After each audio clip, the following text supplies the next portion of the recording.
Hello there, I'm Dr. Curtis Finch, Superintendent of Deer Valley Unified School District. Welcome to a brand new episode of the award-winning Supe Scoop podcast. Does it seem like the world is spinning out of control? Or maybe on a smaller scale, does it seem like you can't find the right pathway in life? If you are a DVUSD student, this is where counseling comes to the rescue. This week is National School Counselors Week, and on this episode of the Supe Scoop podcast, we'll take a look at how district counselors help students confront the mental and emotional challenges of their teenage years and the academic challenges they face as they wrap up high school and move on to college, trade school, or the military. We'll start with a look at psychological counseling, which primarily addresses the mental and emotional well-being of our students and staff. Sean McLaughlin is a nationally certified school psychologist and the district school psychologist coordinator who will share the many options available to the DVUSD community. Hi, I'm Dr. Sean McLaughlin, the school psychologist coordinator here in the Deer Valley Unified School District, and my role is I kind of oversee all of the psychologists in the district to service different campuses and provide various supports along those lines. This is School Counselors Week this week, and so we're doing a podcast around that. Talk a little bit about your intersection with the counselors and what services they offer maybe at the early level, and then we'll climb up the ladder. So what about K-6? What kind of services do we offer those kids? Yeah, so, we work closely with the counselors, especially when they are, when a student is struggling, and we can work, we talk with them and get them aligned with the counseling group so that they can get the services that they need. Big thing with the elementary campuses right now is we have, K-6 and K-8s. And in our K-8s, all of our K-8s have 7, 8 counselors who work with the middle school students. Obviously, the older you get, the more these things start to pop up. So they're working with those students on their needs, especially when it comes, to just things that teens and tweens are dealing with. And the K-6 piece of that, we have a grant. I think it's coming to an end, but the grant has allowed for the K-6 counselors to do what I more traditionally saw when I was younger with counselors, and they're doing the groups in each of the grades. They're running social skills groups. They're running lunch bunch, things like that, in order to kind of promote positive things for the students. So taking care of themselves, just stuff that that counselors work on outside of the the scheduling and those sorts of things that also come up. So we as an institution. This is more of a support system versus an actual clinical arrangement. So if a kid's really struggling, we help them out as much as we can, and then we can refer them out to outside agencies as well. Yeah, so we have a partnership with Southwest that some of the Southwest counselors actually have space on our campuses. It's not every campus, but certain campuses have those. And exactly, our role, both as psychologists and as counselors, is really to help a child re-regulate and get back to learning, because that's what our role is. We're not providing the traditional counseling, or I would say we're not psychologists or counselors that you see on TV that are sitting with the couch and have all of those things.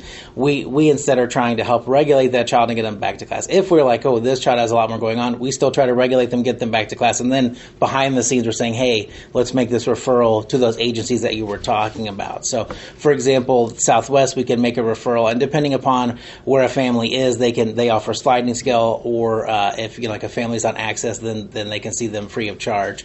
So then they will take that student. Sometimes they might say, this is too much for us, we're going to refer out, or they're able to take that on, and they would do, still not the couch thing, but they're going to do certain things that are to provide additional help and support above and beyond what we're really responsible for doing at the schools.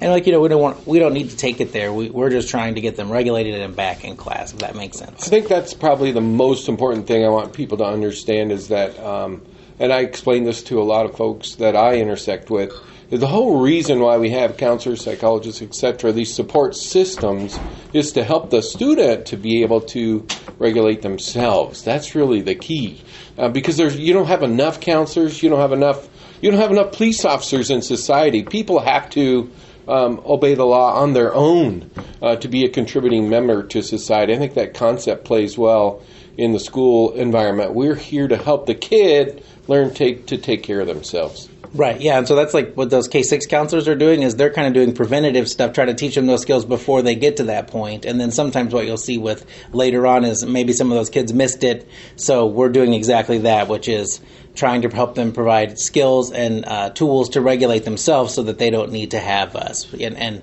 every kid's at a different place in that. So depending upon the kid, we have to kind of figure out what they need. Okay, by the time they get to high school, obviously the path is narrowing. They're making decisions about their lives, where they're going. There's still some kids that need regulation. There's still some kids that need support. What kind of happens at the high school level? So we have some similar things. The Southwest counselors we have a Southwest counselor on all the 5 campuses. Yeah, all 5 high school campuses, and those are still available options if we have a student who has more needs than we're able to do with just the regulating piece. But it's the same concept, right? We're still just trying to regulate, get them back to class. But they have some other things available that counselors and other people help to run. The Wellness Center is a big one. So each of the campuses have wellness centers, and it runs a little differently based upon what I've talked to some of the psychs that were telling me. But essentially, there's a space somewhere, generally around the counseling office, where a high school student, if they're having a bad day, they know they need a little bit of time, they can go down to the wellness center and there'll be people there who can provide some support. Sometimes it's just, getting a break. We all know sometimes you just need 30 minutes, take a walk. But at high school, when you're supposed to be at this class, you don't have that opportunity. Well, that's kind of what the wellness center provides, is that opportunity to have that break. And, and of course we got to watch for kids misusing it and things like that. But most of the time they aren't. At least that's what I hear. They're using it because they need some time. And so that's what we're there to provide. And then we have regulation strategies and tools that we would utilize, breathing techniques. We know the research and the numbers on kids that are struggling is pretty high. And as a society, it's really increased with the introduction of social media. What kind of advice would you give to a parent that is maybe listening to this podcast and their kid is struggling? Should they contact the school? Should they go private? Should they talk to their teacher? What would you recommend? So it would definitely depend on their what exactly they're going through. But, for a kid who's just maybe struggling in the school setting, talking to the psychologist or the counselor is a really good idea. What could we use? Maybe even just talking about, hey, I heard about the Wellness Center on the podcast. How could my kid utilize that? Because it could just be as simple as that. If you really feel like my kid has more needs than just what's going on at school, I'm seeing a lot of struggling at home, then you could talk to the psychologist or counselor about a potential Southwest referral, or if there's other possible outside resources that might be needed. Now, we steer clear of making like a recommendation of go to this place, but we can give you we have depending upon the need, we have a list of here's 5 or 6 places that you could try as an idea if your kid was struggling with whatever mental health piece they were looking through. And we want to encourage those parents too that there's always a light at the end of the tunnel, because we know that kids struggle. In particular, this age group. This is not news to the parents, and they can also talk to other parents as well. The concept of helping your student shouldn't be something you're ashamed of or something that you should continue to put off. How important is it these teenage years to make sure that a kid's on the right path? Yeah, well, the example I always use when I get questions like this is when we were in school, when we were talking about counseling techniques, they had said, counseling is great for everyone. Even if you have a perfect life and everything's going wonderful, it's always okay to talk to someone and just to have a sounding board for things that are happening for you. But so when things are going well, that might be easier. It's harder when things are not going well. But having that person that's not, connected to you, right? I always talk about it's hard to talk to your dad about things that are a struggle for you, right? As men, right? That's not something we're really like that. It's kind of counter conditioned us in our society to do that. So having a person to talk to is really important because it allows for you to kind of have that space, that safe space to be able to get things out. and it can be really beneficial. And I get that there's some stereotype behind it. We just talked about it a little bit with it, but the idea is, it's okay to talk to someone, and you don't have to tell everybody what's going on. It can just be something that your kid and you are, taking them to, and that's all they're doing. So I just kind of look at it like, I always remember that advice that I got, which is like, if everything's going great, you can still do counseling, because you think of counseling as I have to do all these things it doesn't have to be that, right? It doesn't have to be. It can be as simple as just talking to someone. That's really a lot of times what it is. And so, I know we all have that image of the person on the couch and all those things, but that's not really what counseling is for the most part. Okay. Well, thank you for your service, and I know you do a great job with the counselors and the psychs as well. It's an important feature that we offer at the public school system. A lot of our charter and private friends don't have this, and so they send their kids to that are struggling to our schools, and that's where we can help them. So keep up the great work and keep the cause going. We want to help kids learn how to regulate themselves so they can be contributing members of society. Yeah, thanks for having me, and happy Counselors Week to everybody. Mental and emotional well-being go hand in hand with academic success, and vice versa. While some students know exactly what they want to do and where they want to accomplish it, others need guidance to find that path. And many students just need a helping hand to succeed in the classroom every day as they deal with the pressures of family, life, and sometimes work to keep everything balanced. Denise Derry is the district's counseling coordinator and a counselor at Deer Valley High School. From academic and social counseling to college and career guidance, Denise and the entire team of counselors have the resources to help students find their way. Hi, I'm Denise Derry, and I am the lead counselor for the Deer Valley Unified School District, and I'm also a school counselor at Deer Valley High School. Talk a little bit about maybe what you do at the high school level as a counselor.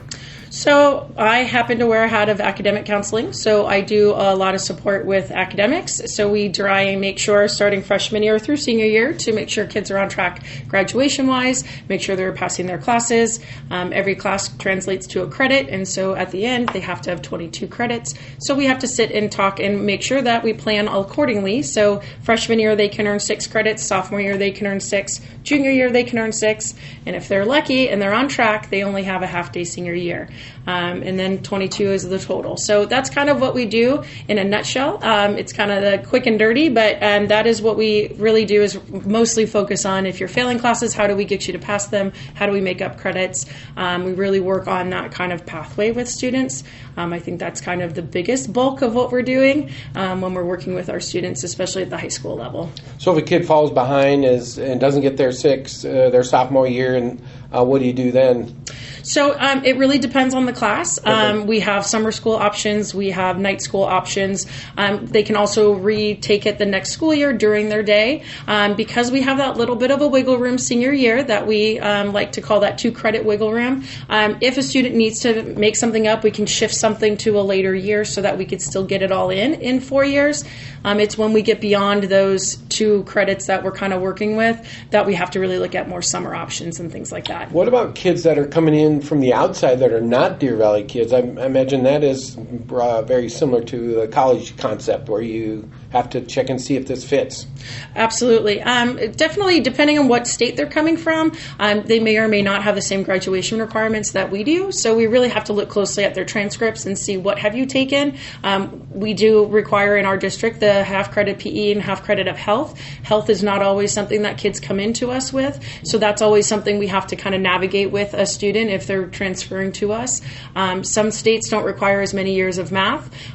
So those are other issues that we have to kind of make sure that, you're behind a little bit, now we have to double you up on math credits. So we really have to kind of look at what a student's transitioning with if they're coming from out of state, just because they may not align with what our state requirements are. One of the options or one of the duties I imagine you do as well is pointing kids to maybe where their classes are pointing them for a college and career emphasis. It's probably the chicken or the egg there. How do you navigate that? So that's a great question. When we're, especially at the high school level, we work with our students on ECAPS, which is the Educational Career Action Plan. So we start that as a freshman, and one of the key questions we ask students are, what are your thoughts for after you graduate? What is your post-secondary plan? Whether that's university, community college, military, trade school, workforce, any of those could be a path. So then that kind of helps drive our discussions with what classes do you want to choose. And then we also ask them if they do have a pathway, I want to go, here, what do you think you might want to focus on? Whether that's a major or is that a career path outside of school? How can we get you to that? And so if there's something in school that we offer that could help kind of guide you, then we will be able to encourage them to take, maybe you want to take this class because that will help kind of expose you to that field or that area of interest. Well, it is also CTE month, besides Counseling Week. It is. Talk a little bit, and you should know this at the high school level, what does Deer Valley have to offer for those kids that want to think about a career in technical education path? So every one of our schools, we have the 5 traditional high schools and then our online school, we all offer a variety of CTE classes that can be a pathway for up to 2 to 4 years, depending on the pathway. So a lot of classes will circle around some of that, like technology pieces, like graphic design, computer science, engineering at a couple of our campuses. We do definitely dabble into culinary at a campus. We have hospitality management. We do some healthcare career fields too. So we have intro to healthcare. Sports medicine's a big one. We have the nursing program that is housed at Deer Valley High School. So there's a lot of things that students kind of explore. Business, marketing, we definitely have those fields as well. So you can kind of tap into several areas that could maybe explore something that they might be of an interest, or maybe they don't know they're good at it until they get in there and then they decide to pursue it and stay with it. How about Westmec? We are tied to them as well a little bit. I'm assuming that's more of a junior or senior. Talk a little bit about Westmec. Yeah, absolutely. So Westmec is a separate school district that houses career and technical only programs. In our sophomore year, they apply for the programs, and then they generally do those programs junior and senior year because majority of their programs are 2-year programs. And what happens is a student, if they get into a program, get to go to their home campus for their core classes, and then the rest of their day they'll spend over at Westmec, depending on what campus they're at, for those different fields that they want to go into. And they have so many variety of options at Westmec. It's such a great opportunity for our kids that we like to share with them as sophomores so that they can really see that could build a pathway for them after high school. Talk a little bit about the softer side of counseling. Kids coming in with needs, social, emotional, or mental needs, food, clothing, all those things that you often get referred to by a teacher or a classmate. A kid say, "Hey, Johnny needs some help." What's your role in that, and how do you put all that together? Yeah, so we have counselors. We have some grant counselors at our K-6s, so we're fortunate to have the littles get some support. And I do find that they do a lot more of that social work side of things, where they end up having a lot of parent referrals or teacher referrals that they can step in and be able to provide those resources for families, like if they need to find out where they could get some food or some clothing closets. They can definitely help with those resources and connect us families to our district social worker, or if they happen to have a social worker on their campus to help kind of support that. And our middles and highs, we definitely have that as the main source that we all kind of work in that role too, that if a family comes to us in need, we can definitely reach out. We know who to contact or how to get a resource for somebody if they're looking for any of those in particular supports, food and clothing and things like that. So I imagine you come with the philosophy that if a kid isn't ready to learn, they will not learn. Therefore, we need to make sure the kid is stable first, stable at home and or for food, clothing, etc. How much do you think that is a variable in your job as far as reading kids, working with kids while reading families, how you can help?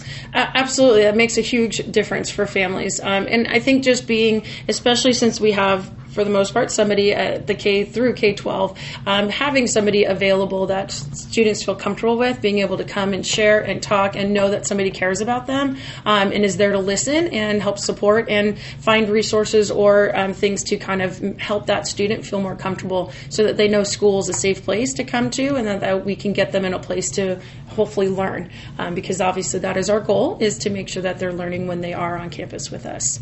One of the cool options we have in Deer Valley is Annie's Closet. Yep. And I know our parents are starting to learn more and more about it. We have 3 stores, Paseo, Deer Valley Middle, and then Barry Goldwater High School. Talk a little bit about that concept of direct support from our own machine.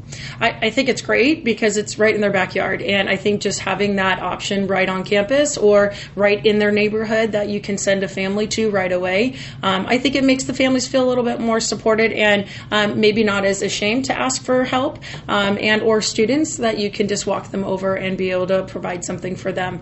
I think that makes a huge difference in a student who is struggling when it comes to those basic needs. So I do think it's so great that we're having these grassroots efforts on our own campuses, because we are a safe space for families, and to have that next layer, I think, is huge for families. Well, it's Happy Counselors Week this week, so congratulations on another year. Thank you. Yeah, absolutely. I know you have a tough job there. That's a job that requires many hats and the ability to work with all types of families, different families that need help, from going here to going there to fixing this to fixing that. It's you kind of become a jack of all trades. And we want to thank you for what you guys do, guys and gals do for our students, because obviously I think probably the most important role that you're doing is teaching them to adapt to their learning environment, how to regulate themselves, how to fish for themselves instead of just completing that task. So keep up the great work. You guys do a great job for Deer Valley. It's something we're really proud of. So Happy Counselors Week. Thank you. I appreciate it. Whether a student needs psychological counseling or academic counseling, or both, parents and students can find the assistance they need at a DVUSD school. There's no shame in asking, and any student or family will see the ask was worth the effort when they achieve their goals. For more information on counseling at DVUSD schools, you can visit the Student Support Services page on our website, dvusd.org, or contact your school's counselor. That does it for this week's episode, shining a spotlight on our talented and greatly appreciated school counselors. You can catch up on previous episodes of the Supe Scoop on Apple Podcasts, Spotify, YouTube, or at dvusd.org/Supe Scoop. Give us a follow and comment on our programs on the platform you listen to. I'm Dr. Curtis Finch, and you're all caught up on everything happening at DVUSD with the Supe Scoop podcast.